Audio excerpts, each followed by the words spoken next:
Bienvenidos, señores. Aquí estamos en el programa From the Neighborhood. Welcome to the show, guys. It's Saturday, 11 o'clock. And as you know, guys, we come with this weekly show where we get into different neighborhoods and we start meeting folks. And guess what? They're not from that neighborhood their entire life. They've come from different places. Han venido de vecindarios diferentes. Han tenido experiencias muy diferentes. Y nosotros estamos aquí para compartir, to share that story about who these people are. What have they done? Things that they're accomplishing, things that they want to accomplish, and how did they get there? Like, what's the backstory behind this? And guess what? They're in your neighborhood. So a lot of the times you'll go into different neighborhoods and you'll say, I wonder what life is like here. I wonder who lives here. Oh, I heard this in the news about it. Well, did you hear about the people that actually live there? This is the show where you're going to break open the preconceived notions, the stereotypes about what these people do, who they are, and how they're helping to build up their communities in whatever way possible. So we all have different things we want to do. Let's get to know each other. Vamos a conocernos unos al otro, lo que nosotros estamos hablando con los vecinos que están en nuestro vecindario, haciendo la diferencia positiva. So this is a chance for you to get a real sense of the neighborhood. And if you like what we're doing, connect with me from the neighborhood. Whether it's Instagram, Facebook, on the website, it's from the neighborhood. Ya ustedes saben, esas tres palabras te conectan a mí. Let me know about your story. If you've got somebody in your community who's doing something that's pretty impressive, go ahead and get to fromtheneighborhood.com. Fill out the form. Tell me about them. Don't even tell them you're telling me. Like, make it a surprise. And your friends are going to say, wait a second, I got a phone call from this guy named Anthony. He does the show From the Neighborhood. Yeah, we want to know your story. You know what? You can't keep it to yourself. If you're doing something that's impactful and that's creating some sort of change, let's talk about it, because we all make this part of our community, right? We're all living on this earth. Let's share what you're doing. So nominate a friend, nominate yourself, get onto the show. And if you don't want to get onto the show because you're shy, but you do want to represent your neighborhood, get the merch on my store, which you can get to fromtheneighborhood.com. Ahí tengo la tienda donde usted consigue todo lo que tengo yo puesto, mucho más allá. You've got all the merch that you can get. Represent Queens, Brooklyn, Staten Island. Those are the styles we got now. And we've got a new store coming up very soon. So make sure to stay tuned on that one, guys. And if you want to check it out when the store comes out, well, you got to be in the know. So you got to jump on the email club, which means go to the website. You already know. And go ahead. If you're on Instagram, click on the link on bio any way you want. And just make sure to sign up for the email so you guys can get yourself some discounts and know about some events, because we're planning some cool stuff right now From the Neighborhood, and I don't want you to miss it. So with that, folks, we've got a lot more going on. And you sponsors who are out there, you advertisers, you get a chance to go ahead and connect with your community. So when we're shouting out a neighborhood, estamos hablando del vecindario, ustedes que tienen negocio, se quieren entrar al negocio de conocer sus personas. Eso es lo más importante. No es cuántas ventas hiciste, es cuánta gente conectaste. So if you want to connect with people and you got a business, you want them to hear who you are, this is the show to do it on, because we're getting into these neighborhoods and we're pulling them out. And these are pretty stand-up people that you want to align yourself with and you want your business to be known about. So get behind the program, support it right here.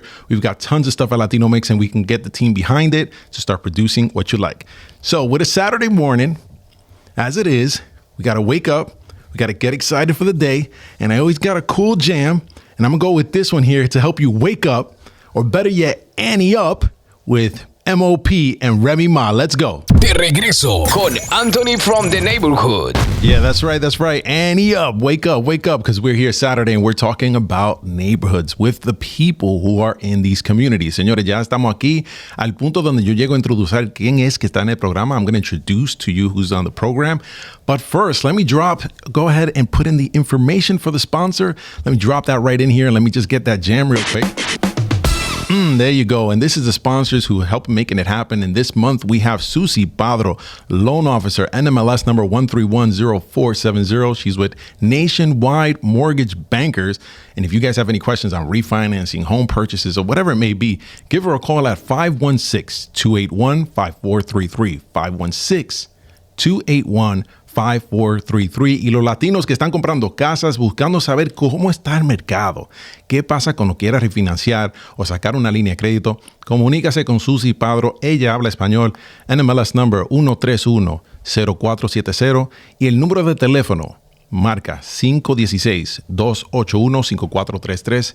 516-281-5433. And there we go. Let's get right into the program here. Let me tell you who I got. I got somebody who's traveled a lot of countries, and, you know, they've moved, they shifted around. I'm going to the other side of the world, but then she's come back to me. So in a way, it's not like I let her go. She was born there. She traveled around. She came here to the US. Great immigrant story and complete professional. Like if I tell you what she's doing now, I know she doesn't want me to reveal age or any of that kind of stuff, but it is impactful because you just can't turn away from what life has for you. You've got to embrace what life is all about, and you've got to get that light to shine every single day. So she's out there doing her thing, and I'm so happy to have her here. She comes all the way from Manhattan. So all my Manhattanites, if you guys haven't gotten the sweatshirt, make sure you get it because we got one of your neighbors here today who's going to share an amazing story. And I want to welcome to the studio my guest, Afia Sengupta. How are you? Very good, and thank you for having me here today. I'm very happy to be here. Well, I'm glad to have you. Knowing all the places that you've been, I hope we've impressed you with our humble abode. Definitely. This is amazing. What you guys are doing for the community is amazing. Oh, thank you. Latino Mixx is a great place. We have an amazing team that's here. I myself have been wanting to produce this because you come to us from Manhattan, and Manhattan's a busy place. Very. Like nobody has a chance to crack a smile, but here you are living there and creating one heck of a difference. But I want to take it all the way back to where you originally came to us because you were on the other side of the world. Where were you born? So I was born in India, and then I was very young. I think I was like, 2 months or something when my parents moved to Bhutan. Yeah. So we were in Bhutan for some time, and then I moved back to India. I was in India for a couple of years, and then we went to Malaysia, which is where I kind of grew up. And then I came back to India when I was in my senior high school. Yeah. All the way through college, I was there, but in different cities, gaining a lot of experience everywhere. Like India is a diverse country, so super diverse. India is one of the emerging markets, right? Yeah. Emerging economies, Right. and tech is what it's really known for, Right. But you're not in the tech space. No. You went back to school to India, and what were you studying? So I went back to school and I studied pol science, political science. I graduated in political science and with a degree in political science, I would say. Then I went to law school in India, in Pune. When I was in my law school, I did travel a lot. I was, participating in exchange programs. So I did live in Poland for a few months. I lived in Zimbabwe for a few months, which is when I also traveled to countries. I'm keeping track of the countries. Hold on. So we got India, Bhutan, Malaysia, Poland, Zimbabwe. I got 5 so far. Did I miss one? That's correct. Well, 5 so far. 5. Okay. So where are we now? Zimbabwe? Zimbabwe. Okay. Where did you go after that? After that, actually, multiple cities in India, but then it was the U.S. It was the U.S. right after that. And even I've been here for almost 10 years, over 10 years now, much over 10 years. Yeah. But during that time also, I like traveling. It's one of my hobbies. I really enjoy traveling. Yeah, no and I've kidding. traveled a All lot. the traveling you did, you gotta like traveling. Yeah. Now, if I get this right, your parents, what were they into? Because you're traveling around, you're doing this, I'm going to say as a child pretty much, or as a teenager. What were your parents doing to keep up? So my parents are both doctors. They do a lot of work for the community. My father's a surgeon. My mom used to work for the World Health Organization. And at one time, they were both working for the UN. So a lot of travel. They like traveling too. I get that from them. Okay. Trust me. They really enjoy It's in the blood. It's in the blood. It's in the blood. So I think one of the reasons why they did want me to be well-traveled is that they wanted me to be open-minded, to have an open mind, not to be open-minded, but just understand different cultures. Interesting. Kind of, step into other people's shoes. Be very empathetic. Well, let me help some people out. So, guys, sacan un mapa. Get a map, okay? India, all right, is a big, big country. Now, go over to the west, and you're going to find Bhutan. Right? Go further over to the west, and you're going to see, right next to Cambodia, Vietnam, you're going to find Malaysia. And then swing back the other way on your globe, and you go a little further south, you got Zimbabwe. And then go all the way up north, you're in Poland. And then where do you land in the U.S.? When I take this globe and I spin it again, end up on the other side. Kansas City, Missouri. Kansas City. Oh my God. This is like Dorothy, right? From The Wizard of Oz. Yep. We ain't in Kansas anymore. But you brought over a whole plethora of experiences. you speak multiple languages. What languages do you speak? So I do speak Hindi and Bengali. Bengali is my mother tongue, as they say, my native language. So that's 2 languages right there, right? 2 languages. Okay, and then, of course, English. Besides that, I grew up in Malaysia, so I do speak Malay. Okay. And I speak very little French. Very little. Okay, so you're speaking English. Yeah.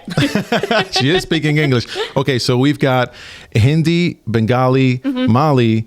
What was the other one? Malay. Malay was Malay. Yes. Malay. Sorry, I mispronounced that. Yeah. So Malay. A little bit of French. A little bit of French. This is like 6 languages. 6 languages. 5.5.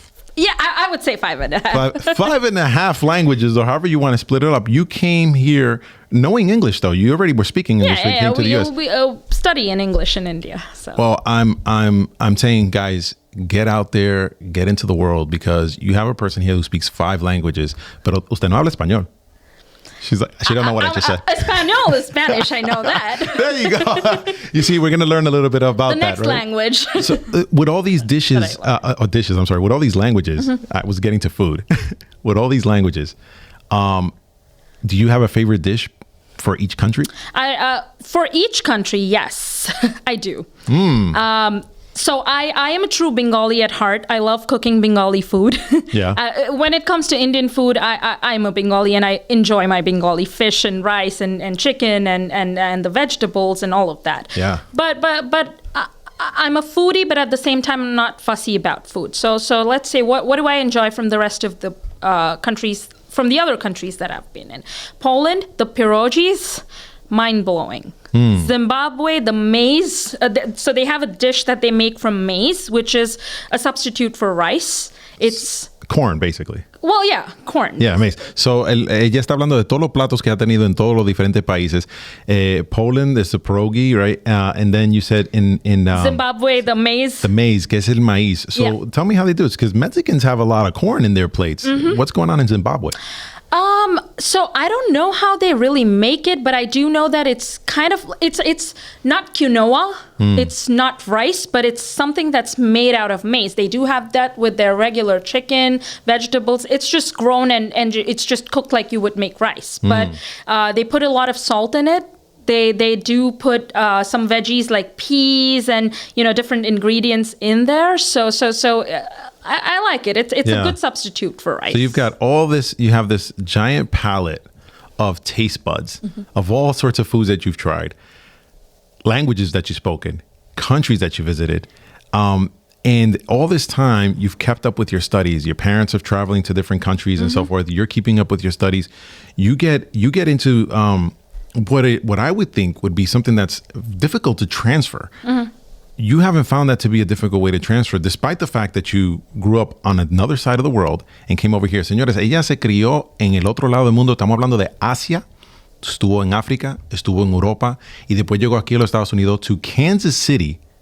Right? You came here to Kansas City. Okay, then I ventured the Wizard of Oz because like a tornado just brought you in here and you flew and landed there. Kansas City, of all places, was this like your mom and dad made a move, so you came along, or you did this on your own? So one thing that my mom and dad have taught me is that be independent, make your own decisions, and work very hard. So I would say that I've been very privileged to have I have a very supportive family. Until the age of 17, I was privileged, I would say. But after the age of 17, I've dealt with my own struggles, and I've carved my own path. So Kansas City was, when I was in law school in India, a representative from Kansas City was visiting China and India. Wow. And they were going to different schools out there just to kind of get an understanding of what different cultures are like. And they were having a program where they wanted more international students. Wow. So I talked to somebody that came to my school, and she said, you know what? You seem very hardworking. Your credentials are impressive. You've been to Africa. Do you want to apply in our school? And I was like, see, I want to go to Harvard or now you were in India at this time, right? Yeah, and she was out there, and I was like, see, Wow. I've always wanted to do my LLM. I want to apply to Berkeley. I want to apply to Stanford. You already had all these places picked out, but you're in India. Yeah, because I was actually doing all these internships in India to meet the criteria for those schools. Okay. So she was like, look, I mean, nothing against those schools, but then you're going to have a smaller class here. Your professors are going to teach you a lot more. They're going to give you a lot of personal attention, right? And things like that. And then I was like, you know what? I'm going to look the school up. And then I realized one of my favorite professors, Professor William Black, who was one of the lead counsels at the Lehman Brothers case, he was a professor out there. And I looked the professors up. Slam dunk. You want to go over to Kansas City? I want to go there. And but you left a life in India. I want to give people an illustration of life in India because I have a lot of listeners that maybe have never been to India or even seen it on a map. Surprisingly, right. Describe to me. You're living this age now where you're going to be picking colleges. You're looking at schools, but you're in India. What are you leaving behind? What was India like? My family. I was leaving behind my family. Well, the world's a lot more global now. So we see each other a lot. We travel a lot. We in fact, they come here, I go there, but at the same time, other times we're actually planning a trip somewhere. Very recently, we went to Egypt together. So you guys pick a spot and say, I'm going to meet you there. I've actually been to Egypt. Nice place. But you pick a location where you come from India, family comes over here, the family from America goes, But when I was moving out of the country, I was like, I'm leaving my comfort zone, People here understand where I come from, and I like people know my family, and the food's a certain way, like the climate's a certain way, and definitely I'm not gonna see. I used to see my parents every 2-3 months, and I was like, now I'm not gonna see them that often. Were you scared? No. Were you worried? Were you nervous? No. Wow, you're tough. and that wasn't the case because I had mentally prepared myself. Yeah. That I'm okay with working. I'm okay if things don't come to me very easily. So now, if I'm in the U.S. and I'm living in Hollywood, but I want to live in Bollywood, all right, I want to go somewhere else now. What would you say to me? Hey, listen, you're not going to find this in India, or adjust yourself to what's really cool in India that you're going to miss out on. Yeah. If I wanted to be a neighbor to somebody in India, what should I set myself up for? Go with an open mind. I think wherever you travel, everybody's culturally very different. So just go with an open mind. Be open to trying different things. Be open to learning new languages. Be open to step into another person's shoes. Step into your neighbor's shoes. I love it. And we're going to go to a break with that with somebody who's international here. This is going to be a cool jam here. It's Wyclef from one of his albums here. And the song is Hollywood Meets Bollywood. Let's go. Wow. De regreso con Anthony from the neighborhood. Yeah, that's right, folks. We're back here into the program, and I've just finished traveling what feels like the entire world with you. My guest Afia here has traveled, one being born in India, but then you travel to other countries. You mentioned Bhutan, you mentioned Malaysia, we mentioned Poland, we mentioned Zimbabwe. And then during the break, you shot off of something, or actually you met with your family in Egypt, and then we went back into Egypt during the break. We do that all the time. Yeah, so Egypt is a fascinating place. I've been there before, and I can't wait to go back and revisit Cairo and other places. I mean, it's just so much history there. Yeah. I think everyone needs to get a chance to go back in time, and this is a place that's like preserved it pretty well. Yeah. So you're back now. We're going to go fast forward. Kansas City. You signed up, you're in a university. First of all, how'd you get into the U.S.? Was it like a visa, or how'd you get in here? It's a student visa. So I had a scholarship. Fortunately, the university sponsored me. Of course, with help from my parents and my own, hard work, I managed to come here. But it was a student visa. So give me a message to the kids who are out there right now that they're listening and they're saying to themselves, hey, you know what? I want to be somebody when I grow up. School, all this homework, this stuff is just bogging me down. How has that paid off for you to just simply get to a university here in the U.S. to take your studies to that next level? So there's no substitute for hard work.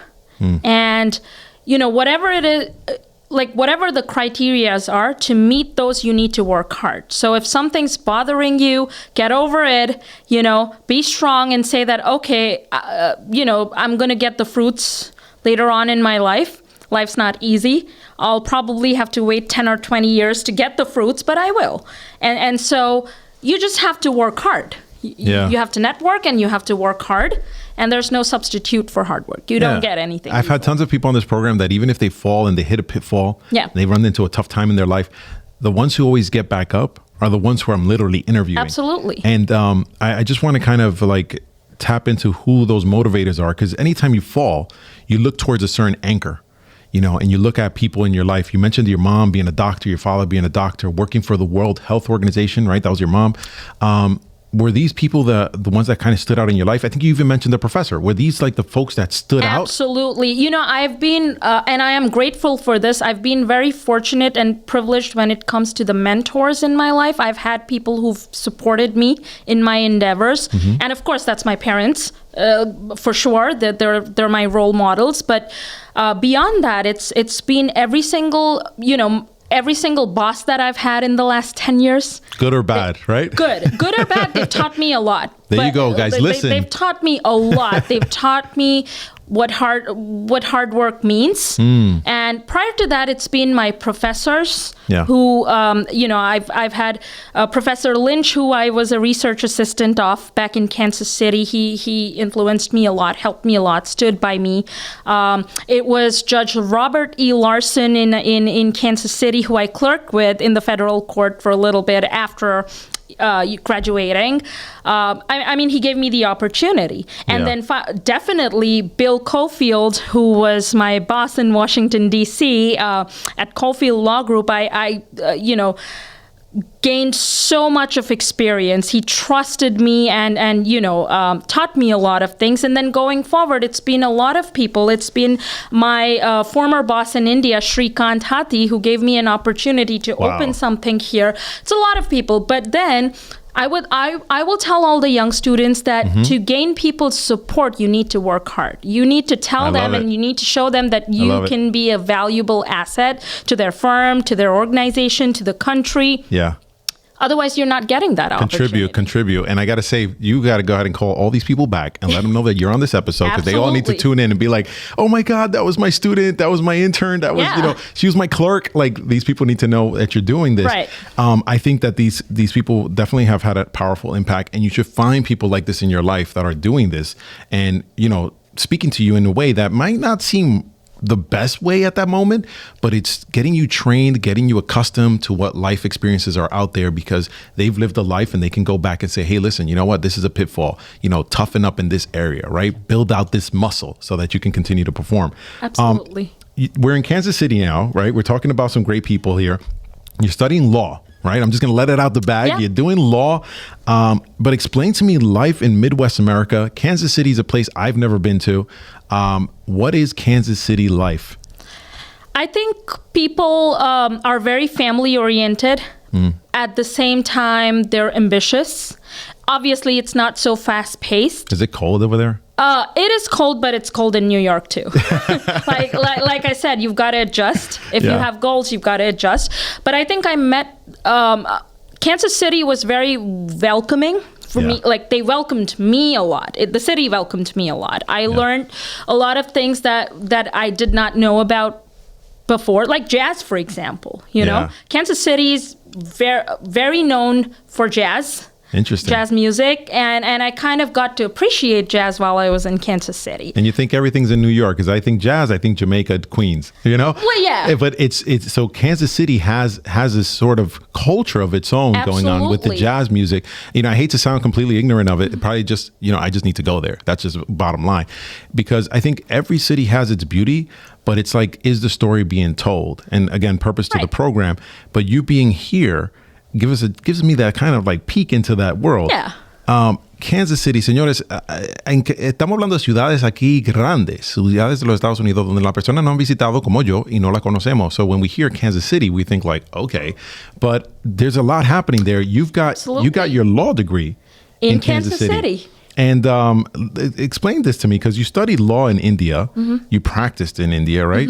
And now you came over here. What was that like when you're here on a visa? You've got a time limit or certain criteria you need to meet to get your bar. How was that? Honestly, like I said, I will tell the students that, yes, you do need your sleep, but I barely slept for 3 hours because here's the thing. I was working as a research assistant. I was a receptionist at the library at the law school. I was working at the bookstore and the mall as a cashier out there. And besides that, I'm pulling out my fingers again. So 1, 2, 3. Yeah. And then besides that, I was studying. Okay. I was studying. I needed to take the classes, and I needed to interact with people. I needed my professors to know who I am. I needed to network. So I worked very hard. And Kansas City taught me the meaning of hard work because it said that, it told me that, you're going to come to school. Nobody's going to just tell you, hey, how are you? Oh, nobody's going to just say that, oh, this is so great that you're here. You have to work your way up. Make it happen yourself. And then if you want to move from Kansas City to New York, you've got to do that hard work. And that's what the professors at Kansas City you're here right now. So it's testament to your hard work. You didn't just come straight to New York. I think you also went to Washington, D.C. before this, right? Mm-hmm. I want to kind of illustrate a few things. Talk to me about the stresses. Being here on a visa, going to school, doing all of these jobs. I mean, I counted about 4 different things. So that's about a 24-hour day right there if you had to do all 4 every day. What is some of the things that you can tell to some people that are out there right now that are maybe applying for visas because we're international, they're seeing us from anywhere, or they have it, they're here, and they're kind of in a funk, and they're saying, I don't want to lose this, right? Or I'm going to get this, and I want to make the best out of it. What can you tell them? So I will say think long term. Mm-hmm. Don't let disappointments have a huge impact on you. Learn from them and move on. A lot of people I've seen, they get disappointed and they go like, okay, I'm going to go back. I'm not going to try. I'm not going to continue applying. I'm not going to continue doing things. So far as a visa is concerned, yes, you're on a visa. You're not born here. Yeah. If people come to India from America, they'd probably need a visa to study and live out there. That's how it is in every country. And so, like I said, if you don't get a visa, if you can't stay, have an open mind.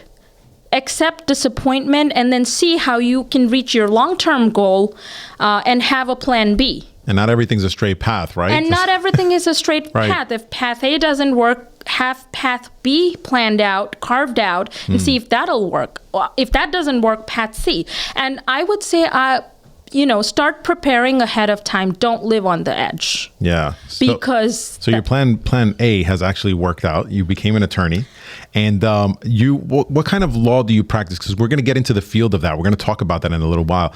But you specialize in something specific. What is it that you do as an attorney?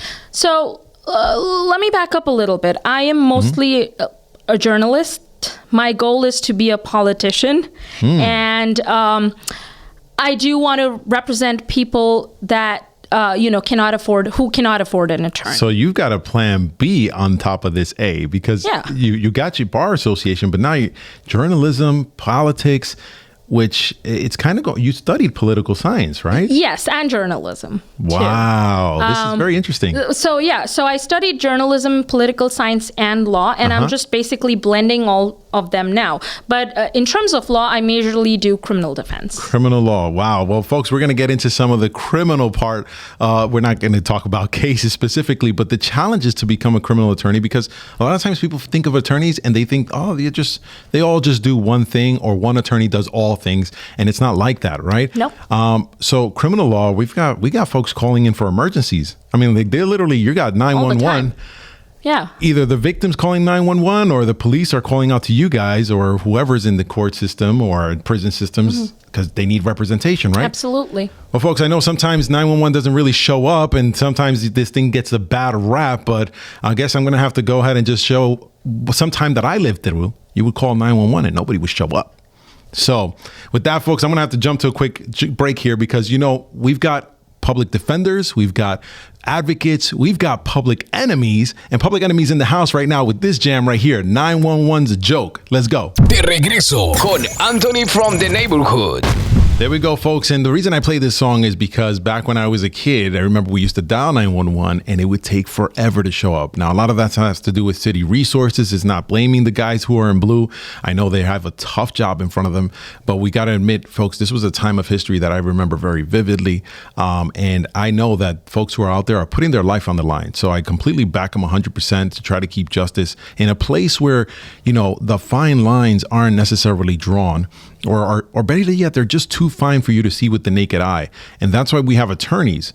And we have attorneys who work in criminal law. And it's a very specialized practice. So with me saying this, almost like a disclaimer at this point, right? I feel like I'm reading some text you wrote.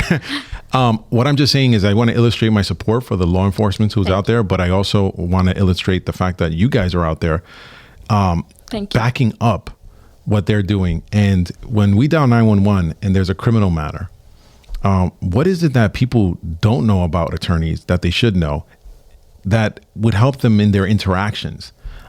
Because as an attorney, you went to school, you studied it, but people who are out there, they don't understand what you guys do. I will say I will tell every single person that needs an attorney that trust your attorney. Mm-hmm. Your attorney knows the law. Your job is to tell them the truth, to lay the facts out there and not hide anything. Because the biggest challenge that a criminal defense attorney faces is the fact that their clients are often not completely honest, and then they find things out about their client from other people, and they're like, what the heck? Why am I finding this out from other people? So if you really want a criminal defense attorney to represent your best interest, just be 100% honest with them. That's the client's job. Our job is to get them justice. You see how the law can be used in their favor, right, and work for them. But they need to be honest, and their job is to collect the facts, work with their attorney and be honest. No, señores, usted está escuchando de una persona que está hablando de cuando ella practicó en India, también estuvo practicando aquí, después que fue certificada aquí para practicar leyes. So you went through two basically law schools or worlds of law. Mm-hmm. And when you're here in the U.S., you know, you mentioned something very important is just being honest. And I think that a lot of times, you know, folks are trying to, especially in criminal space, mm-hmm, they're trying to avoid the punishment at all costs. Mm-hmm.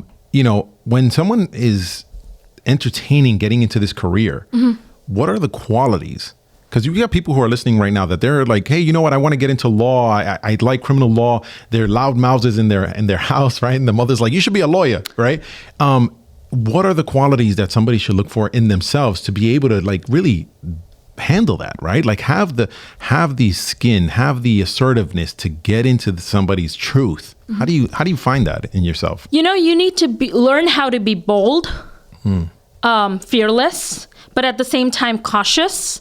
You need to read a lot, keep up with what's going on in the world. But the most important thing is learn how to step into other people's shoes. That's your client's shoes. You said that before. Yes. With traveling, you said that. Yes. Yeah. You know, you need to step into your client's shoes, understand why they did what they did. You also need to step into the other side's shoes. The prosecutor's shoes, the victim's shoes, alleged victim's shoes, right, and understand what happened.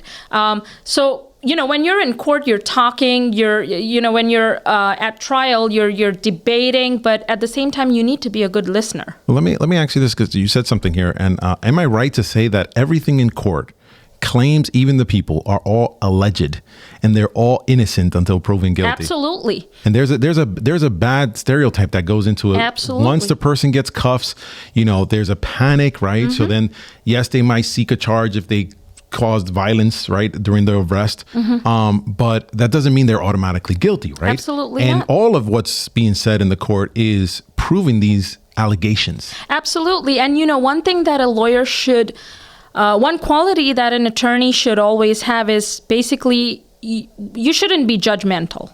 If you're judgmental, then this is not the profession for you. You know, you have to be rehabilitative. Right. And you really need to not judge your client, because if you're judging your client, then you can't represent the client. Interesting.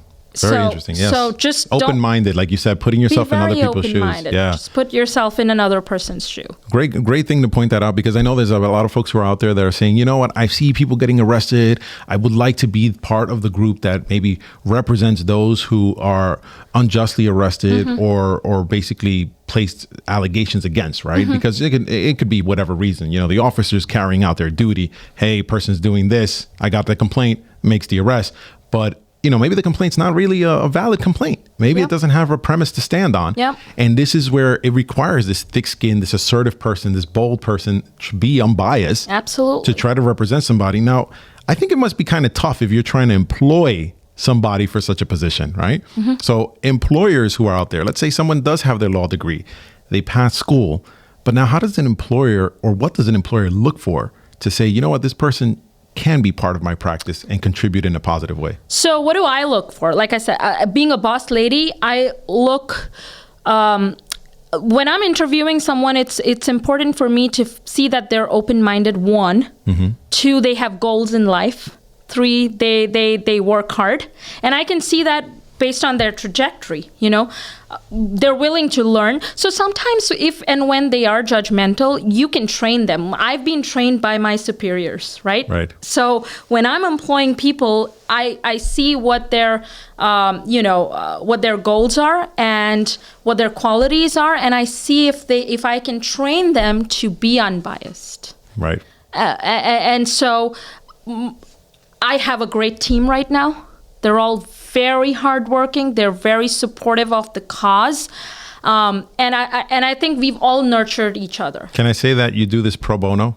Yes. Okay. So, ella lo haces pro bono, quiere decir gratis. You have been awarded the ABA, which is the American Bar Association, military pro bono project for basically outstanding service.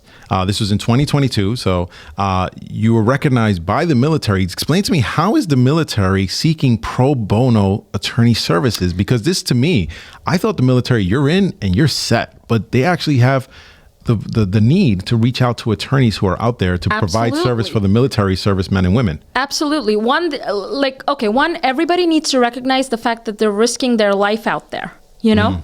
The service that they're providing for the country, even if we recognize that a lot, it's not going to be enough. Well, let's recognize it right now. Let me get a big round of applause for all the military servicemen and women, the boys in blue, all the folks we just mentioned, and all the attorneys who are out there doing this out of the goodness of their heart, you know, in whatever way they can to try to stand up for the other man. Señores, esto no es fácil ser un abogado. La está escuchando una señora que está viajando el mundo y también practicando aquí en los Estados Unidos, aquí en Nueva York específicamente, y vecina de nosotros. Midtown Manhattan, represent with a lawyer in the house.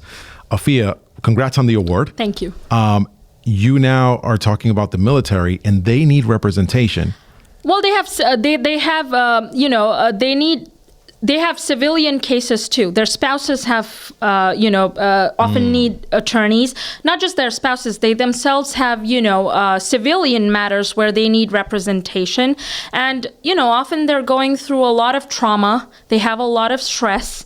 They don't get enough mental health counseling. I've heard that's right. An issue that needs to be addressed, which right. is, taking care of their mental health. And a lot of them are young. They're young in the service. They're, right. They got in at 18 years old. Right. And maybe they got into some trouble. I mean, you're still relatively a young adult. And not everybody gets paid a lot. Wow. So I know that there are ranks, and your pay, when you start out, your pay isn't great. Wow. The point is, they do need a lot of help. And as as attorneys, I feel like, as somebody that has a nonprofit, I feel it's something. The least I can do is recognize their effort and yes. represent them pro bono, especially in divorce cases, domestic violence cases. Oh, this is a whole plethora of things. I mean, listen, you know what? I want to thank you for your service. We're going to come right back from this break. But listen, guys, all I can say is that you get into the military service, things can happen, and I know there's a lot of times as a young person you get into trouble. So all I ask is for these young hearts to be free today, tonight, It's a song to you, by the way. Thank you. You happen to like Rod Stewart, so I'm going to go to a quick break right now. I just sung a piece of the chorus, just a little bit, of the song Young Turks. Let's go to a quick break. De regreso con Anthony from the neighborhood. Yes, that's right. Young Hearts Be Free tonight. And I'm so happy to have you in the house, Afia. Una señora que es abogada, que está ayudando a muchas personas que están allá afuera que no tienen los recursos necesarios para tener la defensa propia para cuando tienen situaciones difíciles. So this is very interesting that you've now created an organization, right? Pro-Bono work. And despite all of these accomplishments, it's like this is your give back through your practice. And I want you to put it out there in terms of the name and so forth, but you've got people behind you that are helping you make this possible. So let's also give them some, a tribute, right? Let's give them some recognition. Tell us about the organization. They deserve, first of all, I'd like to say my team deserves all the recognition. I am where I am today with their support. So my team, Ryan Campbell, Nathan Rizzuti, Adelola Tinubu, Dina Bodner, my audiovisual director, Matt Markivi. Wow. Round of applause, guys. Let's give these guys a round of applause. I really, truly appreciate what they do for the organization. It wouldn't have been possible without them. Let's do that. What's the name of what you're building right now? Because you talked about a plan A, have a plan B. You mentioned journalism, right? You mentioned politics. What's going on? What's happening in the space? What are you building? So Current Affairs Times is a newspaper as well as an organization that represents people pro bono. So through the newspaper, we want to cover stories and we want social awareness to be a very important aspect of Current Affairs Times. And then we blend that with our pro bono work, where if clients need legal help and cannot afford an attorney and legal aid is not sufficient because legal aid is, has a large volume right now, we're there for them. So the goal is, social justice. That's why our podcast is called The Politically Social. So interesting. That my goal is basically to help people in the best way that I can, to give back to society and make sure that people are aware. Now, you're a nonprofit, so people can contribute and sort of either volunteer or provide donations. Absolutely. How do they do that?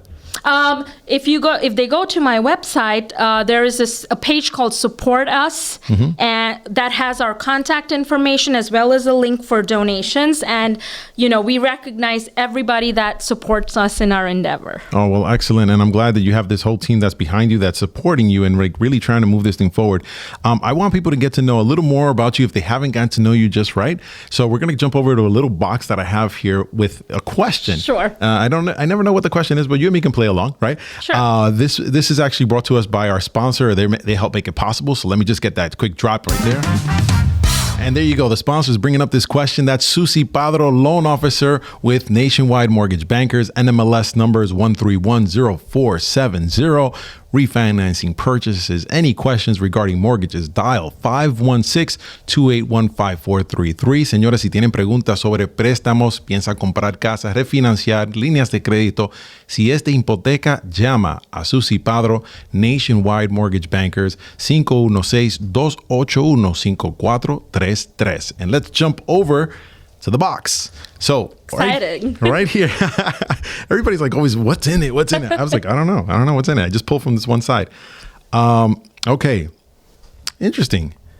You had a childhood in which you jumped around to many places. And when I was a child, I remember that I would go places like visit my mom's, whatever, aunts, friends, whoever is on my mom's side, then go visit my dad, whoever's on my dad's side. And I would take a toy with me. So I'm curious to know, with all your travels, what's the best toy you've outgrown but you still love? That's your question. So it's this little teddy bear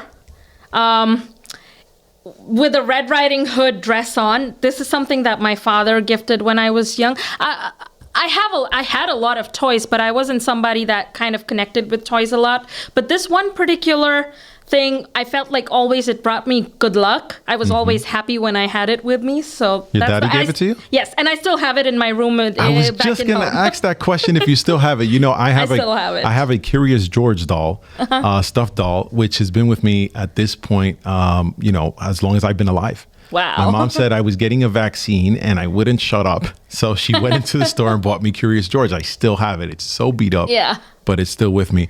So there's a story behind this. We were walking by the store. I really liked this doll. And my dad was like, you know what? When we walk back, we're going to get it.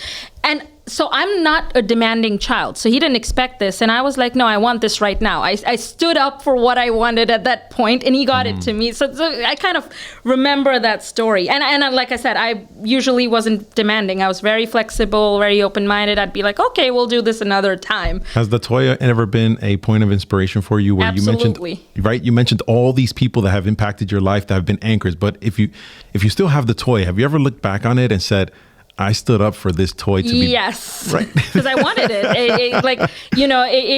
I felt happy when I looked at it. So I was like, I stood up for what I wanted for once. So way to go. I'm glad you stood up for that. And listen, there's so much stuff that we've gotten out of here. I'm happy for what you're building. I think you're definitely filling in a gap of space that's needed. There's people who are out there needing this sort of support.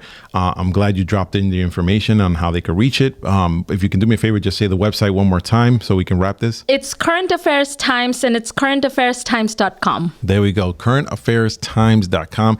And I got a lot out of this, by the way, which kind of kept going up. It kept coming up like place yourself in others' shoes, right? Yes. On the shoes of others. Very important. So I got the word empathy. Señores, ponte el zapato en el otro pie o ponte el zapato de otro en tus pies para que pueda ver de otro punto de vista. So I got that. Being very worldly, I think, is what kind of led to that. And hard work pays. Absolutely. Trabajando duro, señores. Eso and you don't paga. have shortcuts. No shortcuts. No shortcuts. Well, I got a lot out of what you were just saying today, and I hope that this plan B really, really works out, because it seems like it's really much in alignment with all the things that you've been working on. So whatever it is that you're working on, if your next thing is from the newspaper to a book or something, you're definitely welcome back to the show. Thank you so much, and thank you for having me here today and giving me the opportunity to talk about my organization and who I am. Yeah, absolutely. You're definitely welcome back. Señores, ya ustedes saben, señores, trabajar duro, tener empatía para los otros, y ya aquí estamos conociendo a nuestros vecinos, y así vamos a hacer la semana que viene. So, hasta la próxima vez. Yo lo voy a ver ustedes. I will see you back in the neighborhood. Have a great day.